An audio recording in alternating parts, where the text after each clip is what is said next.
Bismillahirrahmanirrahim. Assalamualaikum warahmatullahi wabarakatuh. Alhamdulillahilladzi faddala bani adama bil ilmi wal amali ala jami'il alam. Wassalatu wassalamu ala sayyidil arabi wal ajami wa ala alihi wassahbihi yanabi'il ulumi wal hikami.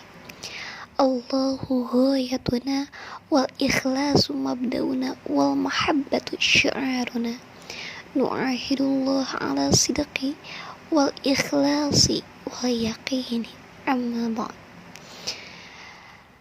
Pertama dan yang paling utama, marilah kita panjatkan puja beserta puji syukur kehadirat Allah Subhanahu wa taala. Shalawat bertangkaikan salam semoga tetap tercurah limpahkan kepada baginda alam, yakni habibana wa nabiyana wa syafi'ina wa maulana Muhammadin sallallahu alaihi wasallam. Yang terhormat founder Sahabat Muslimah Indonesia, para pengurus, juga member yang saya cintai karena Allah. Baik sahabat billah, Masya Allah, hari ini kita akan mempelajari kitab Safinatun Najah. Sebelumnya kita tidak akan langsung kepada materi, tetapi kita akan mengetahui apa itu kitab Safinatun Najah dan siapa yang mengarang kitab Safinatun Najah ini. Sahabat billah, penulis kitab Safinah ini adalah seorang ulama yang besar yang sangat terkemuka, yaitu Syekh Salim bin Abdullah bin Sa'ad bin Sumair al-Hadrami. Beliau adalah seorang ahli fiqih, ahli tasawuf yang bermazhab Imam Asy-Syafi'i. Jadi kitab Safinatun Najah ini adalah kitab yang bermazhab Imam Asy-Syafi'i. Selain itu, beliau adalah seorang pendidik yang dikenal sangat ikhlas dan penyabar, seorang qadhi atau seorang hakim yang adil dan zuhud kepada dunia.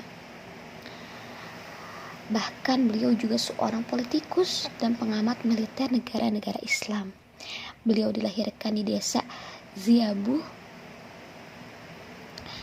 Ziyasbus, yaitu sebuah desa di daerah Hadramaut, Yaman, yang dikenal sebagai pusat lahirnya para ulama besar dalam berbagai bidang ilmu keagamaan.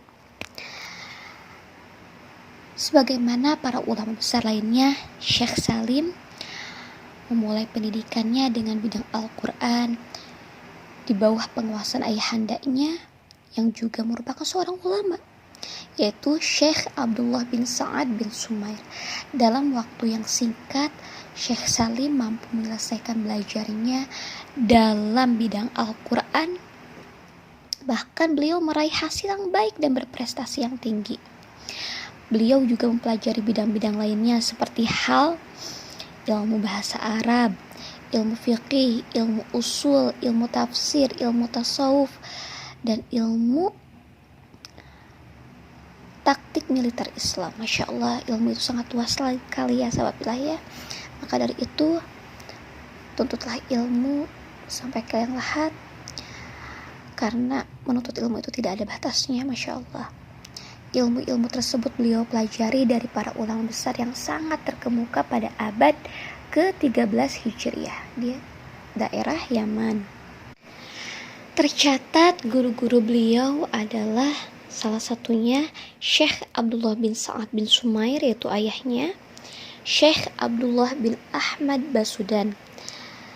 Setelah mendalami berbagai ilmu agama di hadapan para ulama, para gurunya yang terkemuka, beliau memulai langkah dakwahnya dengan berprofesi sebagai Syekh Al-Quran, yaitu guru Al-Quran. Di desanya, pagi dan sore tak henti-hentinya beliau mengajar para santrinya. Dan karena keikhlasan serta kesabarannya, maka beliau berhasil mencetak para ulama ahli Al-Quran di zamannya. beberapa tahun berikutnya para santri semakin bertambah banyak yang berdatangan ingin belajar kepada Syekh Salim. Masya Allah, itulah yang dinamakan dengan ilmu yang bermanfaat ya sahabat billah. Beliau menghasilkan mencetak ulama-ulama besar juga. Salah satunya adalah Habib Abdullah bin Toha Al-Haddad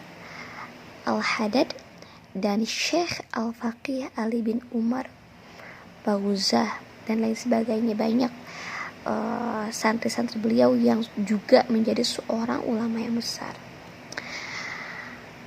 Selain sebagai seorang pendidik yang hebat, Syekh Salim juga seorang pengamat politik Islam yang sangat disegani. Beliau banyak memiliki gagasan dan sumbangan pemikiran yang menjembatani persatuan umat Islam dan membangkitkan mereka dari ketertinggalan. Masya Allah. Dan Masya Allah sahabat bila, ternyata Syekh Salim ini pernah tinggal di Indonesia. Masya Allah. Jadi cerita awalnya itu beliau pernah menjadi seorang penasehat sultan. Awal-awal sultan ini mendengar dan menuruti nasihat Syekh Salim, juga saran dari beliau. Namun sayang, seiring berjalannya waktu, seorang sultan ini tidak menuruti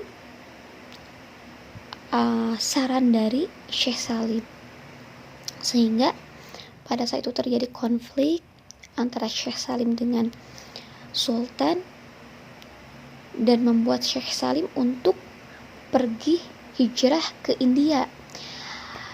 Tidak jelas berapa lamanya beliau di India pada saat itu, hanya saja beberapa tahun berikutnya beliau hijrah ke Indonesia, yaitu ke Jakarta. Masya Allah.